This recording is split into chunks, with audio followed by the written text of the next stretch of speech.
പ്രിയപ്പെട്ട പ്രേക്ഷകരെ, നാളെയാണ് പ്രസിദ്ധമായ പാലക്കാട് ജില്ലയിലെ ചിനക്കത്തൂർ പൂരം. വള്ളുവനാടൻ സാംസ്കാരിക തനിമയുടെ തലയെടുപ്പോടെ ചിനക്കത്തൂർ കുതിരകൾ നാളെ കാവിലേക്കെത്തും. പൂരത്തിന് എഴുന്നള്ളിക്കുന്ന കുതിരക്കോലങ്ങളുടെ തലവെയ്പ്പ് അനേകായിരങ്ങളെ സാക്ഷിയാക്കി നടന്നു.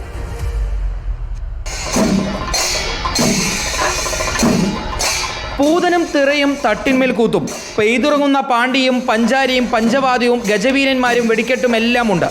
പക്ഷേ പാലക്കാട് ചിനക്കത്തൂർ പൂരത്തിന്റെ പ്രധാന അഴക് കുതിരക്കളിയാണ്. കുതിരക്കളിയുടെ ആദ്യ ചടങ്ങായ പണ്ടാര കുതിരയ്ക്ക് തലവെക്കൽ ഇന്ന് നടന്നു.